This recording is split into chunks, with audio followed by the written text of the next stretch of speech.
The wheels squeaked with each turn, a high-pitched whine that set my teeth on edge. I'd meant to grab a different cart, but the lot was nearly empty when I'd arrived for my late-night grocery run. Now, an hour later, I was regretting my choice. The noise seemed to echo through the cavernous store, bouncing off the two bright fluorescent lights and linoleum floors. I shook my head, trying to focus on my shopping list. It was nearly midnight, and I just wanted to finish up and get home. But as I turned down the cereal aisle, the hairs on the back of my neck stood up. Something felt off. The aisle stretched before me, boxes of colorful cereals lining either side. But halfway down, right in the center of the aisle, stood an abandoned shopping cart. I frowned, glancing around. The store was practically deserted at this hour, just a handful of other night owls like myself scattered throughout.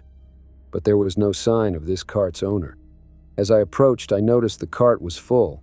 Whoever had been shopping had clearly been at it for a while. There were fresh vegetables, packages of meat, boxes of pasta, cans of soup. A gallon of milk sat in the child seat, beads of condensation forming on its surface. I hesitated, unsure what to do. Should I move it out of the way? Leave it for an employee to deal with? As I debated, my eyes were drawn to something tucked beneath a loaf of bread. The corner of a piece of paper peeked out, and without thinking, I reached for it. The moment my fingers touched the paper, a chill ran through me.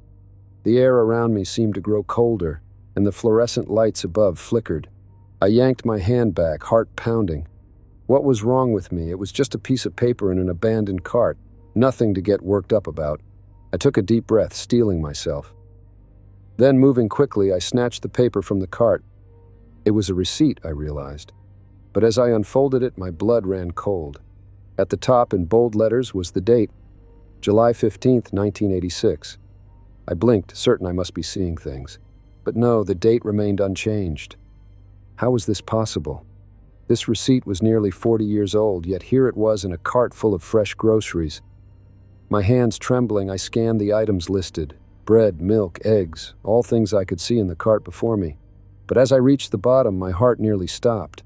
There, in faded ink, was a handwritten note. "Help me, I can't leave." I dropped the receipt, stumbling backward. My own cart crashed into a display of cereal boxes, sending them tumbling to the floor.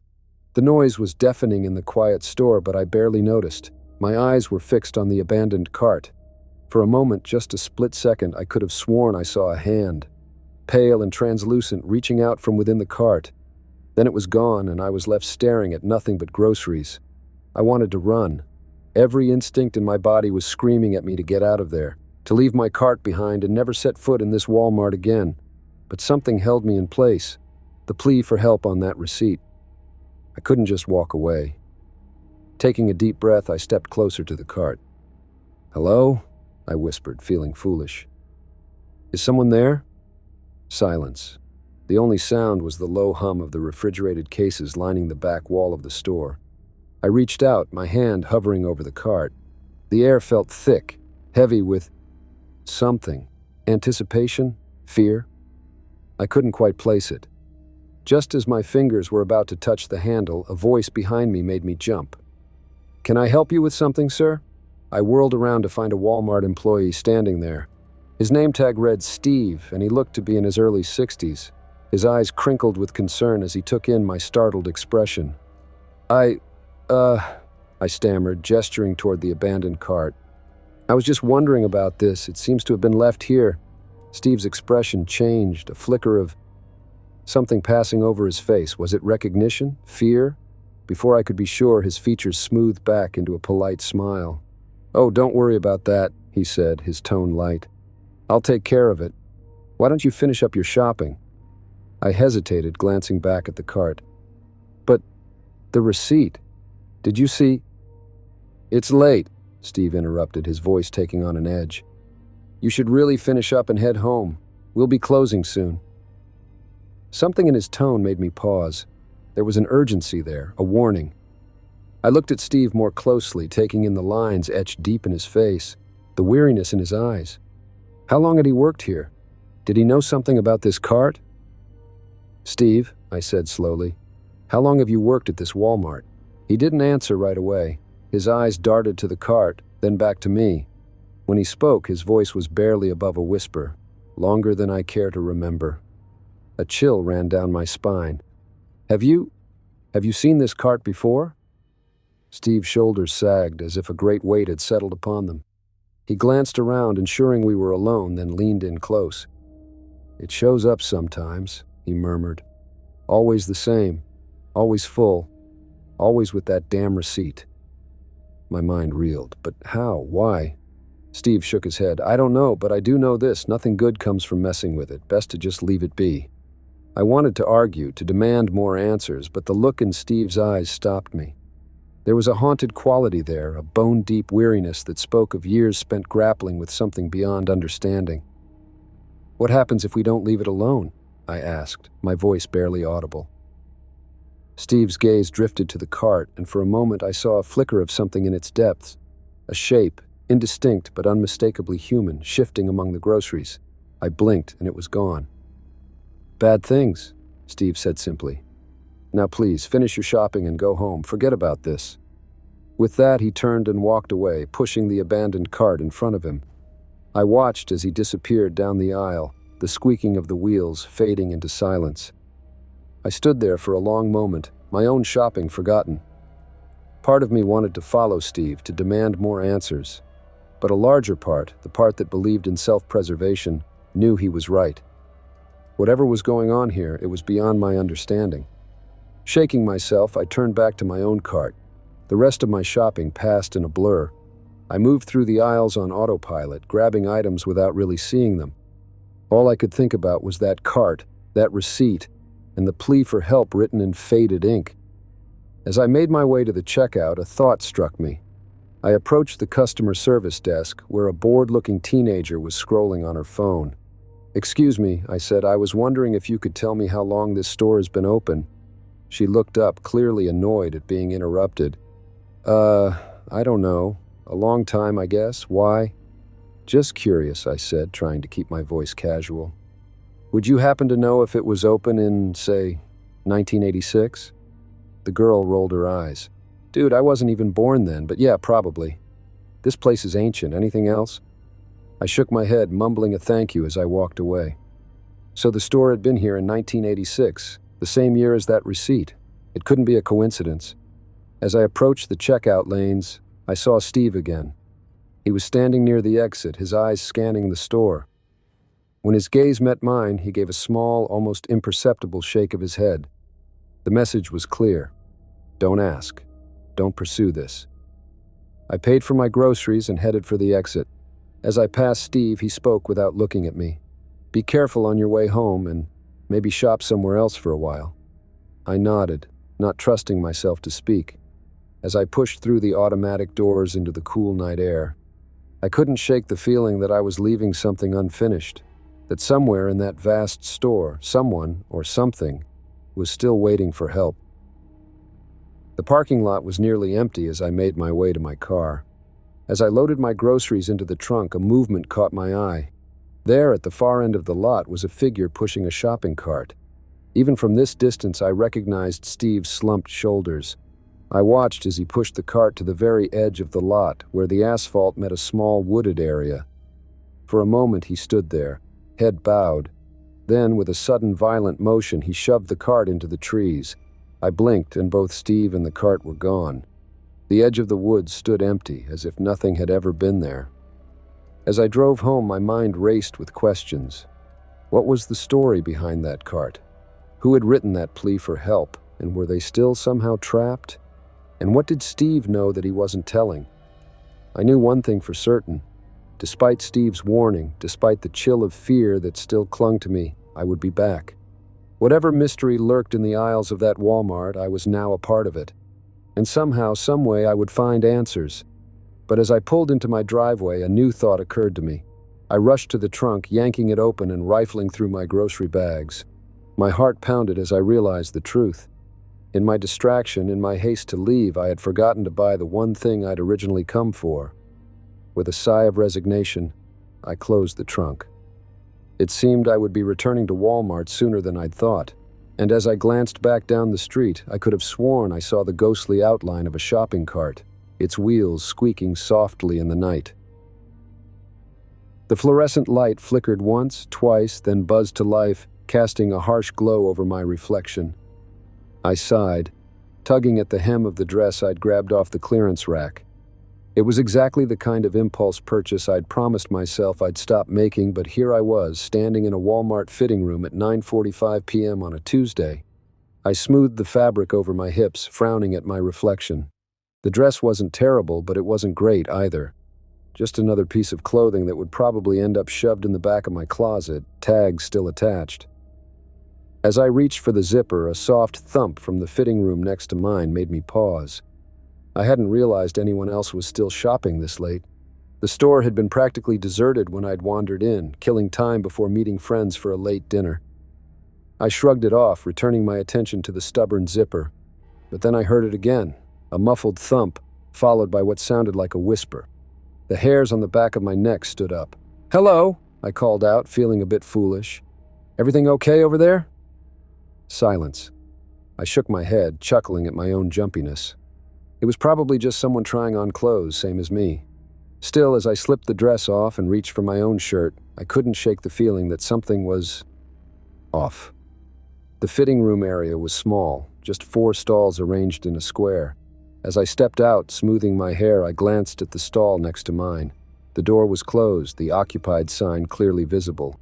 But there was no movement, no rustle of fabric or creak of hangers. "Hello," I tried again, knocking gently on the door. "I just wanted to make sure you're all right in there." Nothing. A chill ran down my spine.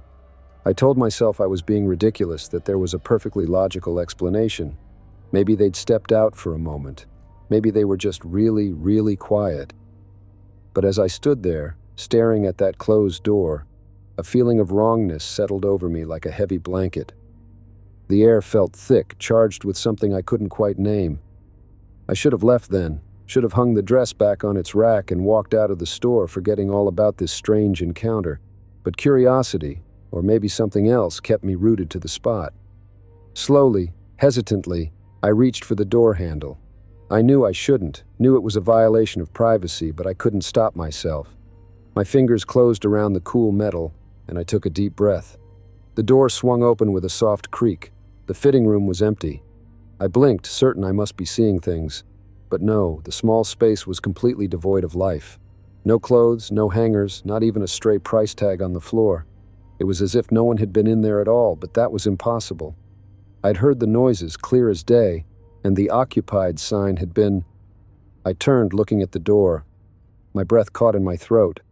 The sign now read vacant, its red letters seeming to glow in the harsh fluorescent light.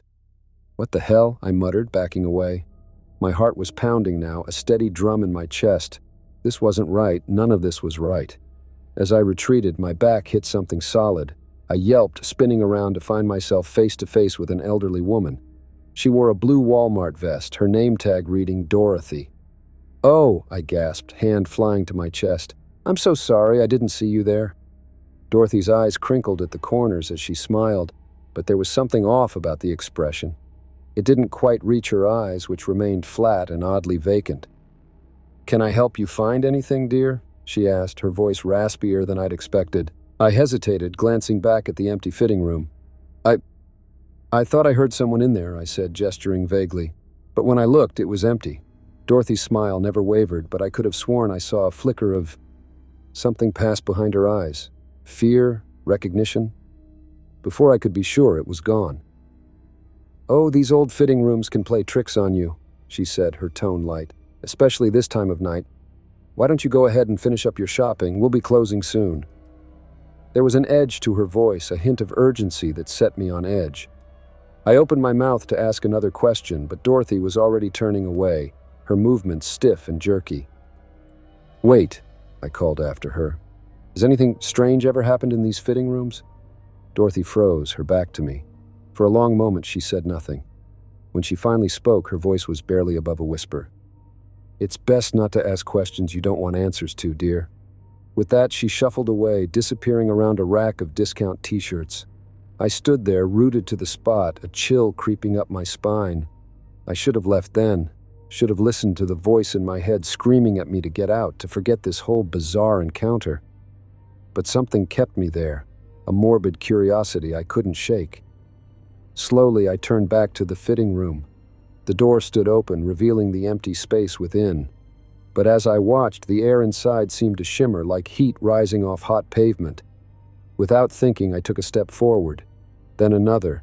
It was as if some unseen force was pulling me in, drawing me toward that impossible emptiness. As I crossed the threshold, the air grew cold. Goosebumps erupted along my arms and my breath fogged in front of me. This wasn't right. It was July. The store had been comfortably warm just moments ago. I turned to leave, suddenly desperate to be anywhere but here. But the door was gone. Where it had been was now just a smooth, unbroken wall. Panic rose in my throat, threatening to choke me. I spun in a circle, taking in the impossible space around me. The fitting room had grown, stretching into a long, narrow corridor. Doors lined either side, each identical to the next. "Hello?" I called out, my voice echoing strangely in the confined space. "Is anyone there? Please, I need help." In response, I heard a soft click. One by one, the doors began to open. From each darkened doorway, a figure emerged.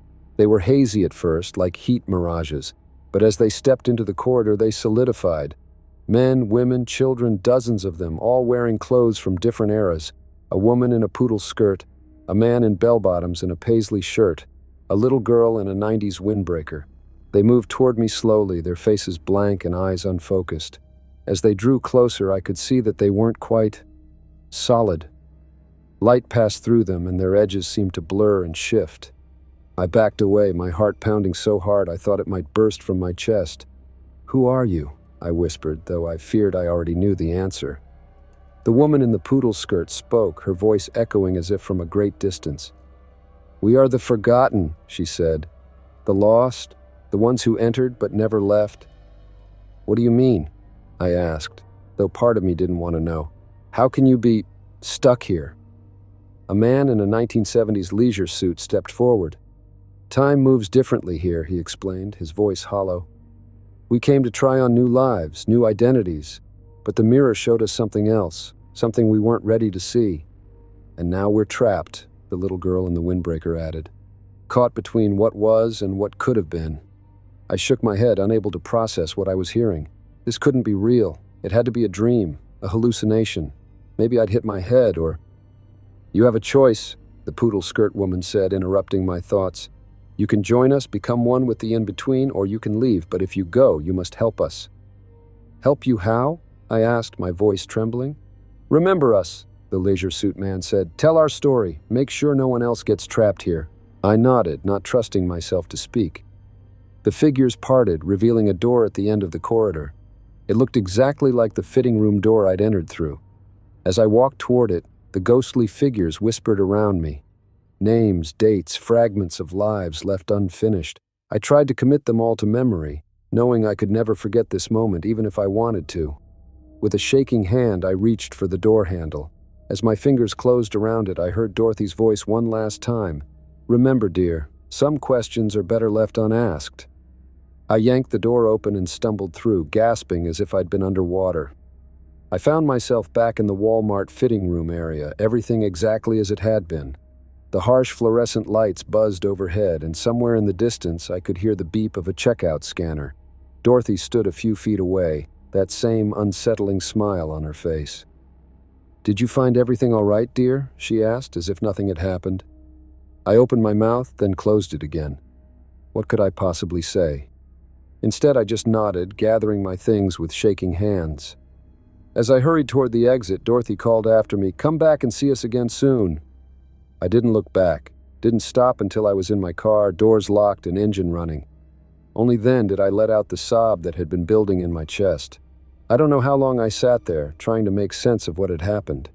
Part of me wanted to dismiss it as a vivid daydream or some kind of stress-induced hallucination. But I could still hear those whispered names, still see those ghostly faces. As I finally pulled out of the parking lot, I made a promise to myself and to those lost souls. I would remember, I would tell their story, and I would make sure that no one else ever got lost in that haunted fitting room. But as I glanced in my rearview mirror, I could have sworn I saw a figure standing in the Walmart doorway, a figure in a blue vest, watching me drive away with eyes that held secrets darker than I could imagine. The screens flickered to life, bathing the small security office in an eerie blue glow. I leaned back in my chair, suppressing a yawn as I scanned the dozen or so camera feeds before me. It was my third night on the job as a security guard at the local Walmart, and already I was wondering if I'd made a mistake taking this gig. I'd thought it would be easy money, sit in a quiet room, watch some screens, maybe catch a shoplifter or two. But the long hours of solitude were starting to get to me. The store seemed different at night, the vast empty aisles taking on an almost otherworldly quality in the dim after-hours lighting. I shook my head, trying to focus.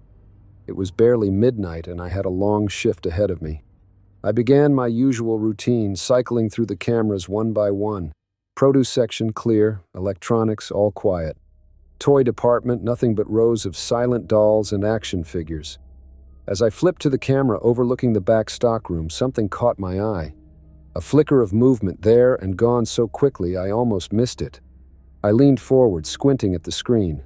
"What the hell?" I muttered, rewinding the footage. There it was again, a dark shape darting across the frame, disappearing behind a stack of pallets. It was too big to be a rat, too fast and fluid to be a person, at least not a normal person. I played the clip again, frame by frame.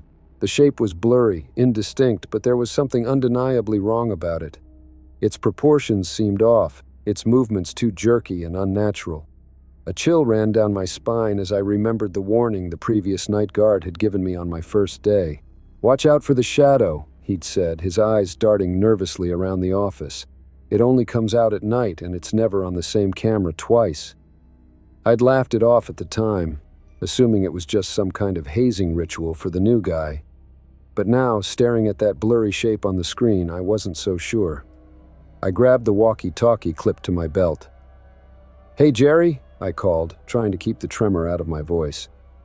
"You see anything weird in the stockroom?" Jerry was the overnight stalker, a middle-aged guy with a permanent 5 o'clock shadow and bags under his eyes that suggested he'd seen it all. After a moment of static, his gruff voice crackled through the speaker. "Nah, all quiet back here. Why, what's up?" I hesitated, not wanting to sound crazy.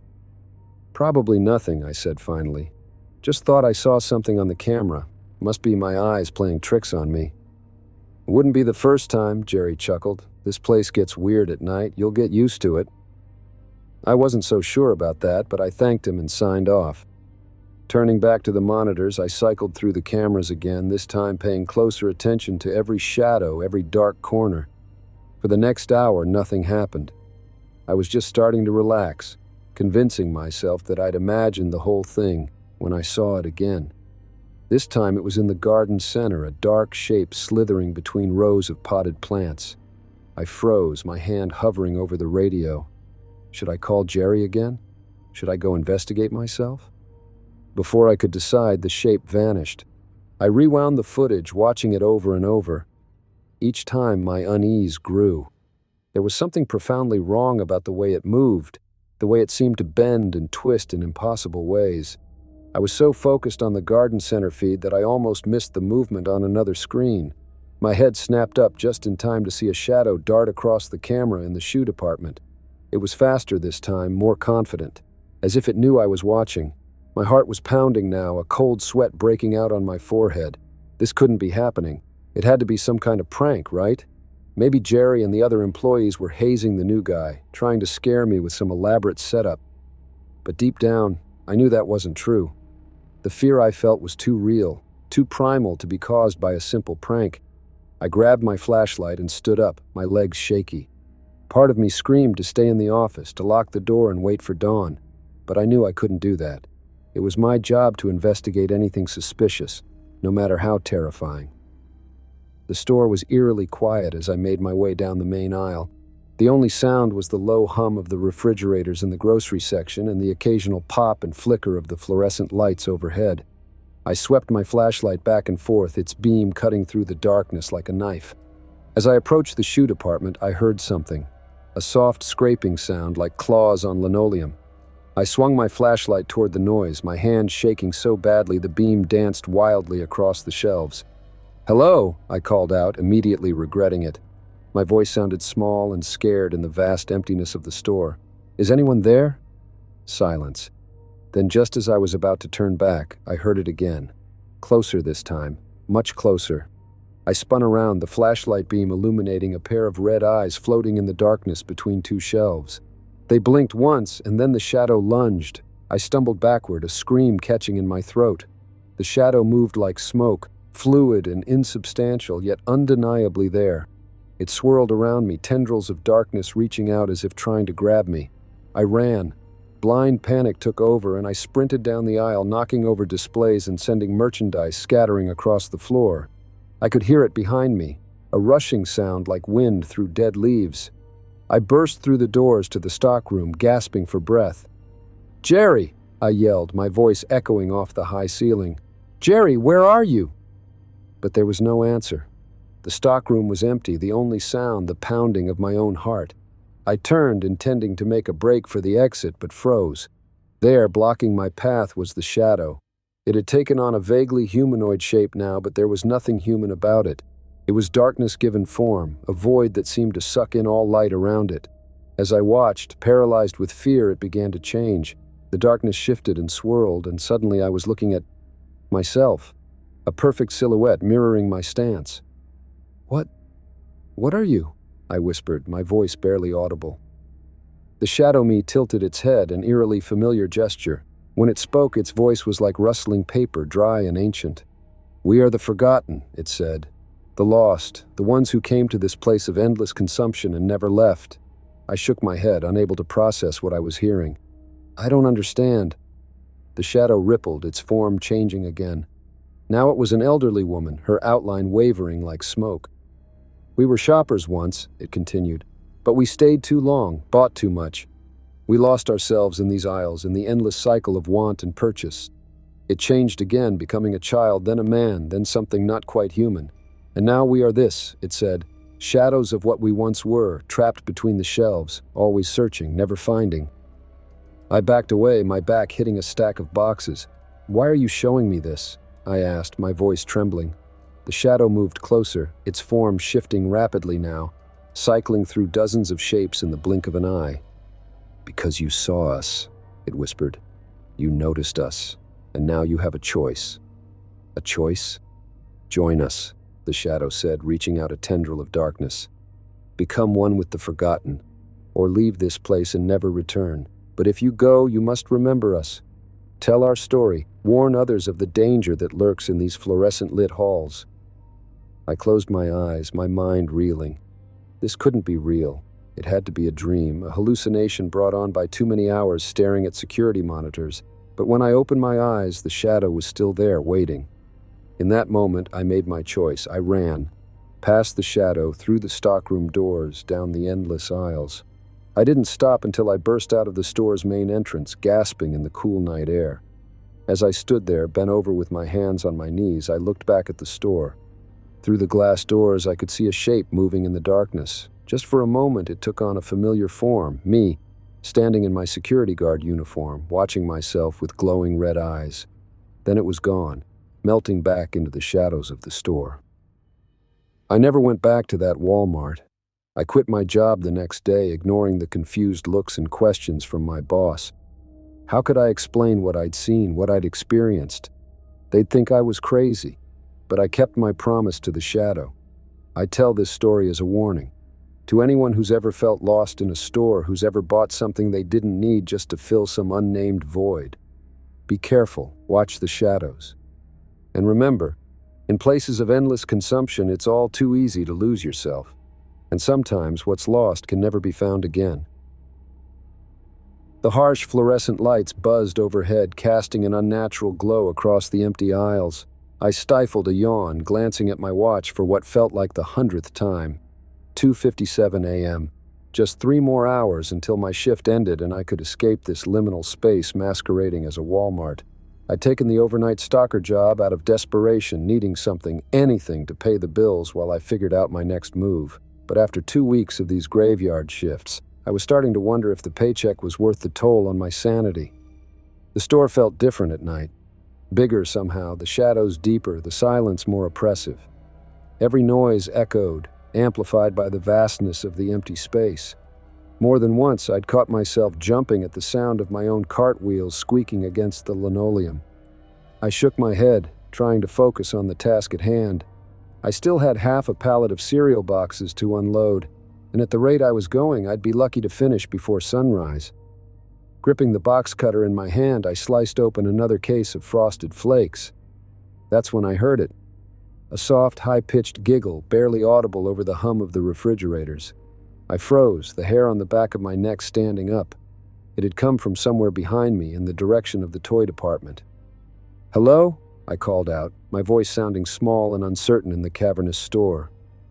"Is someone there?" Silence. Then, just as I was about to convince myself I'd imagined it, I heard it again. Louder this time, and unmistakably the laughter of a child.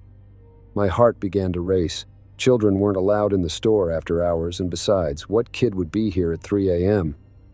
I set down the box cutter and took a hesitant step toward the source of the sound. "Hey!" I called out again, trying to keep my voice steady. "The store's closed. If you're lost, I can help you find your parents." More giggling, this time accompanied by the soft patter of footsteps. I swallowed hard, my mouth suddenly dry. Every instinct screamed at me to turn around, to run back to the safety of the brightly lit grocery section. But curiosity, or maybe something else, propelled me forward. As I rounded the corner into the toy aisle, a flash of movement caught my eye. Something bright and colorful darted behind a display of stuffed animals. My breath caught in my throat as I realized what I'd seen. A clown.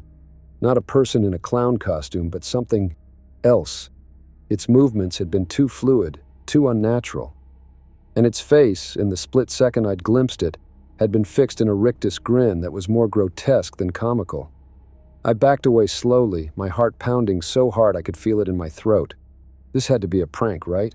Maybe one of the other employees was trying to scare the new guy, but deep down, I knew that wasn't true.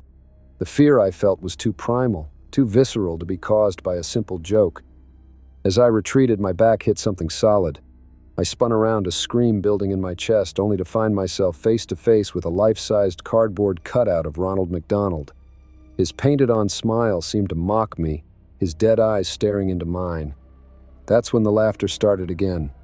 It was all around me now, echoing from every direction. High-pitched and manic, it bore little resemblance to the innocent giggles I'd heard earlier. This was the laughter of something unhinged, something that found joy in terror. I ran. Blind panic took over, and I sprinted down the aisle, knocking over displays and sending toys scattering across the floor. The laughter followed me, growing louder with each step.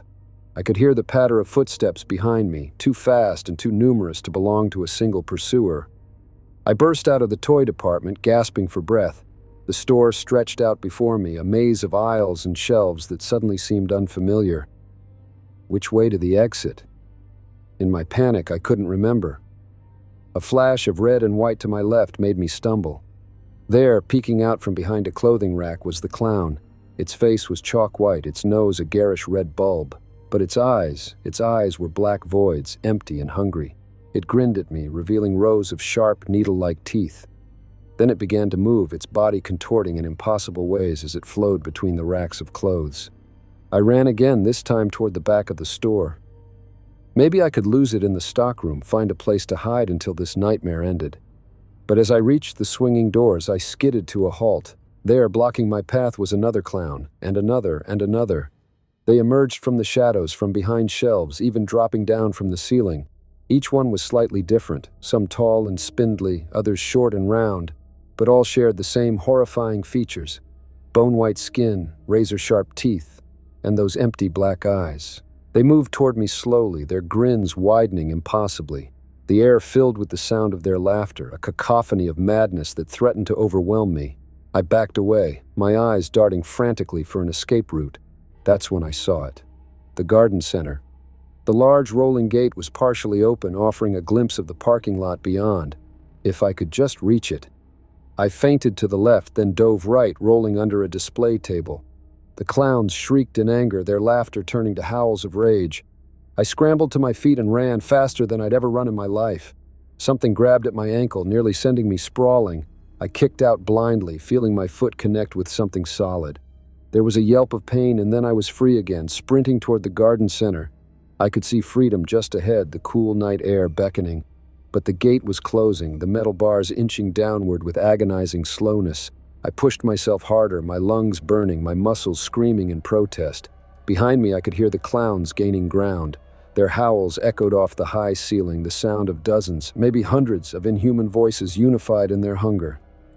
I dove for the opening, feeling the rough asphalt scrape against my palms as I hit the ground and rolled. The gate slammed shut behind me with a resounding clang. For a moment, everything was silent. I lay there on the cold ground, gasping for air, afraid to move. Then, slowly, I turned to look back at the store. Pressed against the gate were the clowns, their faces distorted with rage. They rattled the bars, shrieking and howling, but they couldn't get through. As I watched, they began to fade, becoming transparent until they disappeared entirely. I stumbled to my feet, my whole body shaking.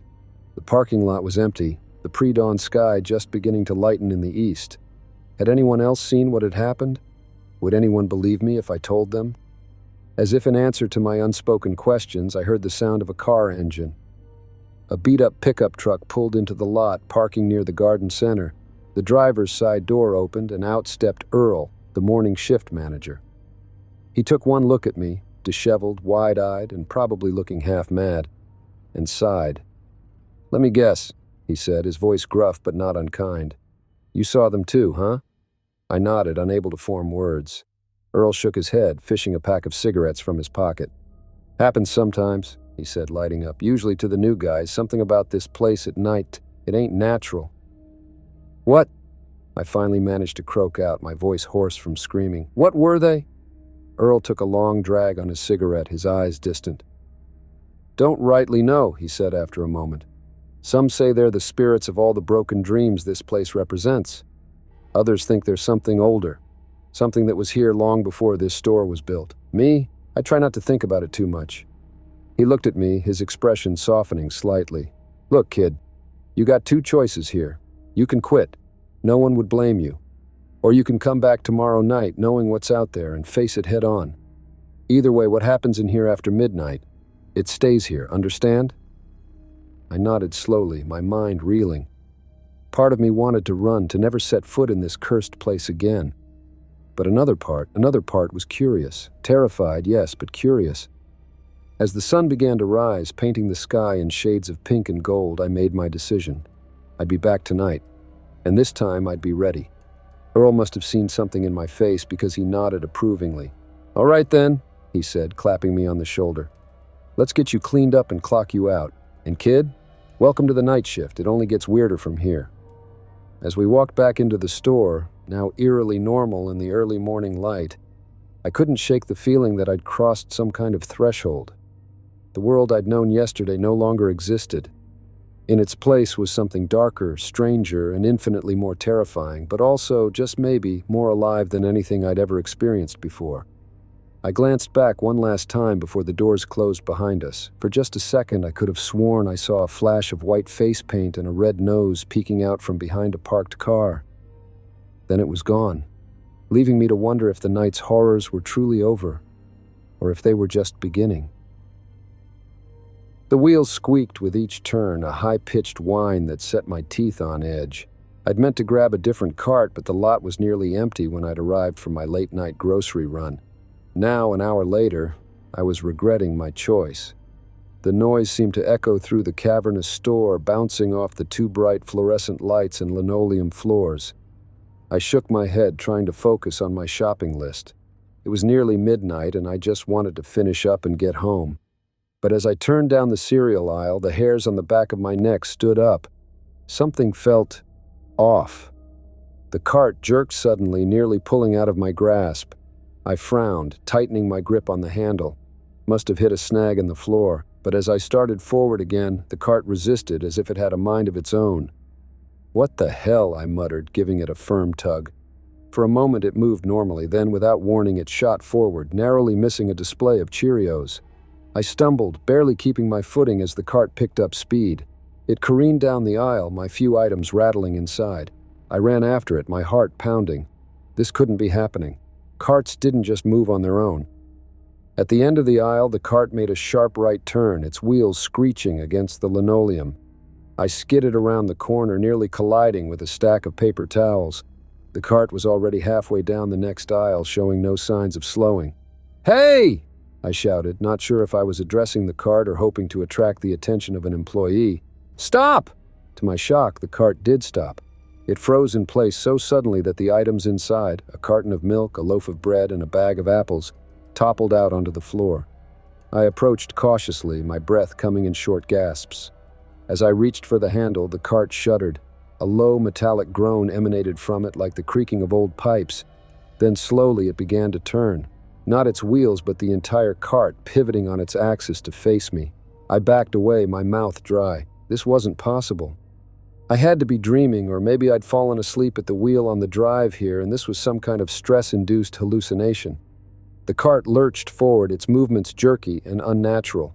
I turned to run, but my foot slipped on the spilled milk. I went down hard, my elbow cracking against the floor. Pain shot up my arm, sharp and very real. Not a dream, then. I scrambled to my feet, ignoring the throbbing in my arm. The cart was picking up speed again, bearing down on me like some demented battering ram. I dove to the side, feeling the rush of air as it passed, missing me by inches.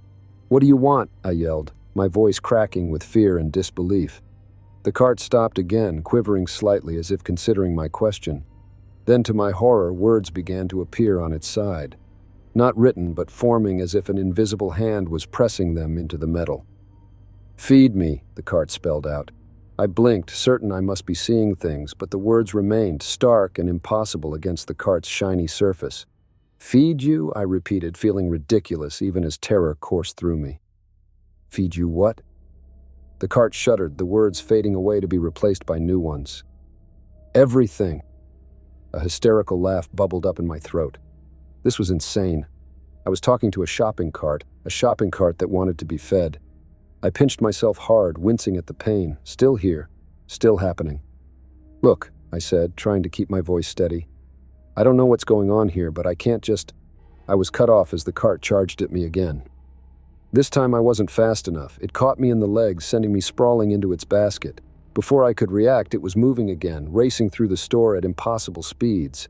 I clung to the sides, the wind whipping my hair as we tore down aisle after aisle. The cart seemed to know exactly where it was going, making sharp turns and avoiding obstacles with uncanny precision. We burst through the swinging doors into the stockroom, nearly colliding with a startled employee. He jumped out of the way, his eyes wide with disbelief as we shot past. "Help!" I managed to yell, but we were already gone, plunging deeper into the maze of shelves and pallets. The cart finally skidded to a stop in front of a massive stack of boxes. I tried to climb out, but found myself stuck, as if some invisible force was holding me in place. The words appeared on the cart's side again. "Feed me." "I don't understand," I said, my voice trembling. "What do you want me to do?" In response, the cart began to shake violently. The boxes on the nearby shelves rattled and then, to my amazement, began to float. They hovered in the air for a moment before zooming toward us, their contents spilling out as they were absorbed into the cart. Cereal, clothes, electronics, toys. The cart consumed everything, growing larger with each item it devoured, and still it wasn't satisfied. More, it demanded, the word etched deeply into its expanding side. I watched in horror as the cart continued to grow, its maw opening wider to swallow entire pallets. The stockroom was being decimated, years of inventory disappearing in minutes, and I was powerless to stop it, still trapped in its ever-expanding basket. Alarms began to blare, red lights flashing as the store's security system finally registered the chaos. I could hear shouts in the distance, the pounding of feet as employees rushed to investigate. "Please," I begged the cart, though I knew it was futile. "You have to stop. You can't eat the whole store." The cart paused, considering. Then new words formed. "Not just store. Everything." A chill ran down my spine as I realized the full extent of the cart's hunger. It wouldn't stop at the store. It wanted to consume everything, maybe the whole world. Just then, a group of employees burst into the stockroom, led by a man in a manager's vest. They skidded to a halt, their jaws dropping at the sight before them. A shopping cart the size of a small house, still growing, with me trapped inside. "What in God's name?" the manager breathed, his face pale. "Run," I shouted. "Get out of here. It'll eat you too." But it was too late. The cart surged forward, its massive wheels crushing everything in its path. The employees scattered, their screams echoing off the high ceiling.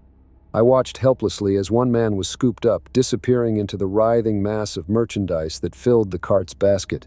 We crashed through the wall of the stockroom, emerging into the store proper.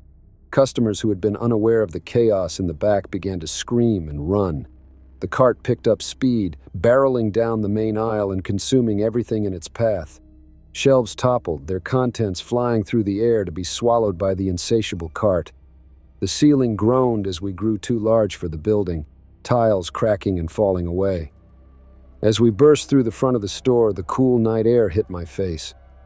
In the parking lot, cars began to lift off the ground, pulled in by the cart's gravity. Streetlights bent and warped, their metal frames stretching like taffy before breaking apart and joining the swirling vortex of debris. I closed my eyes, certain that this was the end. The cart would consume the whole world and I would be trapped inside, a witness to the apocalypse. But then, just as suddenly as it had started, everything stopped. The noise, the motion, the feeling of growing and expanding, it all ceased in an instant. I opened my eyes cautiously, blinking in the pre-dawn light. I was lying on the ground in the Walmart parking lot, surrounded by scattered groceries. My shopping cart stood a few feet away, looking perfectly ordinary and innocuous. Slowly, I sat up, wincing at the various aches and pains that suggested I'd taken quite a fall. Had it all been a dream? Some kind of stress-induced hallucination? As I got to my feet, I noticed something that made my blood run cold. There, on the side of the cart, barely visible in the faint light, were 2 words pressed into the metal. "Thank you." I backed away, my heart pounding. Dream or not, I wasn't taking any chances. I left the cart where it was, along with my spilled groceries, and ran to my car. As I peeled out of the parking lot, I glanced in my rearview mirror. The cart sat motionless in the empty lot, but just for a moment I could have sworn I saw it twitch, as if preparing to move again. I never went back to that Walmart. In fact, I avoided all big box stores after that night, sticking to small local shops where the carts were old and battered, clearly incapable of developing a hunger for the world. But sometimes, late at night, I still hear the squeak of wheels in my dreams, and I wonder if somewhere out there in some unsuspecting store a shopping cart is waiting and growing hungry. The receipt fluttered to the floor, a thin strip of white against the gray linoleum. I bent to pick it up, my fingers brushing against the paper. That's when I saw it. A smear of red, stark against the black ink of itemized purchases. My breath caught in my throat as I realized what I was looking at. Blood. Fresh, still slightly wet to the touch. I straightened up, my heart pounding as I scanned the Walmart checkout area. It was nearly midnight. The store almost empty, save for a few late-night shoppers and the bored-looking cashier 2 lanes over. Nothing seemed out of place, no signs of struggle or injury. So where had this blood-stained receipt come from? I should have thrown it away, should have crumpled it up, tossed it in the nearest trash can, and forgotten all about it. But curiosity, or maybe something darker, made me slip it into my pocket instead. As I pushed my cart towards the exit, I couldn't shake the feeling that I'd just stepped into something I shouldn't have. The automatic doors slid open with a soft whoosh, and I emerged into the cool night air, the blood-stained receipt burning a hole in my pocket. It wasn't until I got home, groceries unpacked and put away, that I allowed myself to look at it again. Sitting at my kitchen table, I smoothed out the crumpled paper, my eyes scanning the list of items. Bread, milk, eggs, typical grocery staples. But as I reached the bottom of the receipt, my blood ran cold. There, in smeared red letters that I'd somehow missed before, was a message. "Help me." I dropped the receipt, pushing back from the table so violently my chair toppled over. This couldn't be happening. It had to be some kind of sick joke, right? But as I stood there, staring at the innocent-looking slip of paper on my table, I knew it wasn't. The desperation in those 2 simple words was palpable, a cry for help that I couldn't ignore. I spent the rest of the night poring over the receipt, looking for any clue that might tell me who had left it or what kind of danger they were in. The timestamp showed it had been printed just minutes before I found it. The cashier's name, Tyler, was printed at the top. When morning came, I was bleary-eyed and no closer to answers. But I knew one thing. I had to go back to that Walmart. The store looked different in the harsh light of day, its vast parking lot filling up with morning shoppers. I made my way inside, trying to appear casual as I scanned the checkout area. My heart leapt when I saw him. Tyler, the cashier from the receipt, looking tired but otherwise normal as he scanned items for an elderly couple. I waited until he was free, then approached his register with a pack of gum I'd grabbed as an excuse. "Long shift?" I asked, trying to keep my voice steady as I handed him the gum. Tyler shrugged, his movements sluggish. "Yeah, pulled a double. Ready to get out of here." I nodded, my mind racing. Should I mention the receipt? Ask him directly if he knew anything about it? But before I could decide, Tyler spoke again. "Hey, you were here last night, right? Near closing time?" My heart skipped a beat. "Yeah, that was me. Why do you ask?" Tyler leaned in close, his voice dropping to a whisper. Did you see anything weird? After you left, I mean..." I hesitated, then slowly pulled the receipt from my pocket. "You mean like this?" Tyler's face went pale, his eyes widening as he saw the bloodstain and the message. He grabbed my arm, his grip surprisingly strong. "Where did you get that?" he hissed. "I found it on the floor last night," I said, my voice shaking slightly. "Tyler, what's going on? Who needs help?" He glanced around nervously, then motioned for me to follow him. "Not here. Meet me in the parking lot when I get off. 1 hour." The next 60 minutes were some of the longest of my life.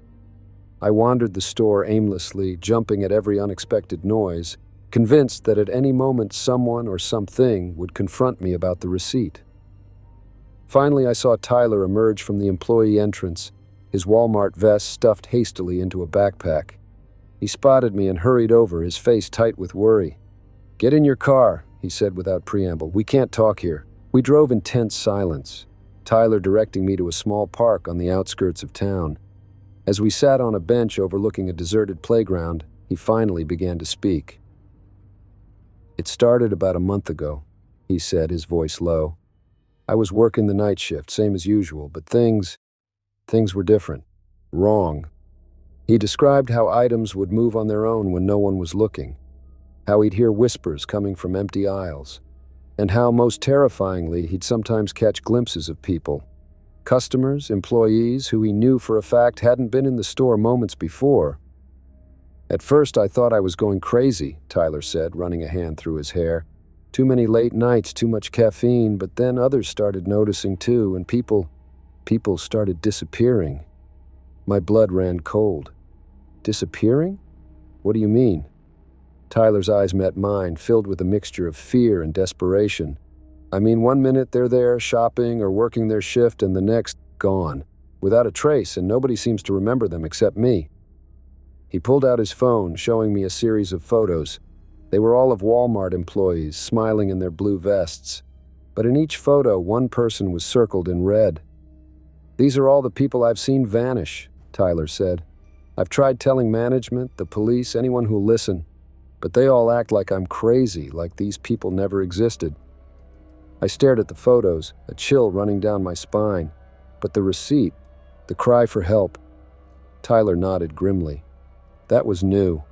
I think whoever or whatever is behind this is getting bolder, and I think they know I know."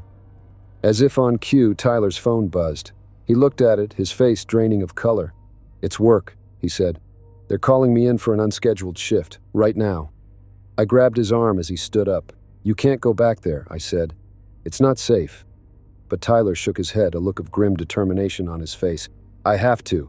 If there's any chance I can help whoever left that message, I have to try." I wanted to argue, to tell him he was crazy for going back, but I saw the resolve in his eyes and knew there was no talking him out of it. Instead, I made a decision that would change my life forever. "I'm coming with you," I said. Tyler looked surprised, then grateful. "Thank you," he said softly. I don't want to face this alone." The drive back to Walmart was tense, each of us lost in our own thoughts. As we pulled into the parking lot, I couldn't shake the feeling that we were walking into a trap. The store seemed normal as we entered, fluorescent lights buzzing overhead, the usual mix of shoppers going about their business. But there was an undercurrent of wrongness, a tension in the air that set my teeth on edge. Tyler clocked in and donned his vest while I pretended to shop nearby, keeping a watchful eye on him and our surroundings. For the first hour, nothing seemed amiss. But then, as Tyler was restocking a shelf in the pet food aisle, I saw it. A shimmer in the air, like heat rising off hot pavement. It rippled and twisted, taking on a vaguely human shape, and it was reaching for Tyler. I shouted a warning, startling nearby shoppers. Tyler spun around, his eyes widening in terror as he saw the apparition. He stumbled backward, knocking over cans of dog food that clattered to the floor. The shimmering form lunged, its edges blurring and stretching impossibly. I ran towards them, not sure what I could do, but knowing I had to try something. Just as the thing was about to engulf Tyler, he pulled something from his pocket, the blood-stained receipt. He thrust it at the creature, and to my amazement, it recoiled as if burned. The air filled with an unearthly shriek, and suddenly more of the shimmering forms were appearing, converging on us from all directions. Shoppers screamed and ran, but I noticed with growing horror that some of them seemed to flicker and vanish as they fled. Tyler grabbed my arm, pulling me towards the back of the store. "The loading dock," he gasped. "It's our only chance." We ran, dodging the grasping, ethereal hands that reached for us from all sides. I could hear the things behind us, their movements making a sound like static on an old TV.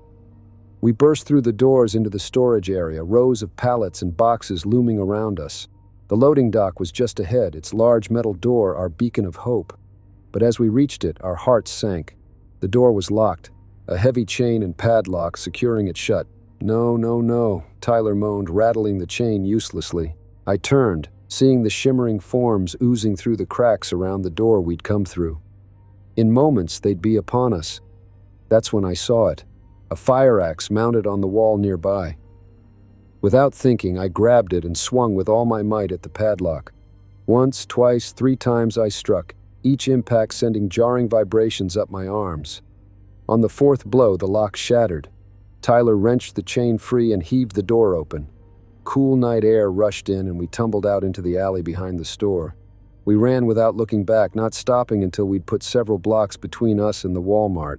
Finally, gasping for breath, we collapsed on a bus stop bench. What were those things?" I panted.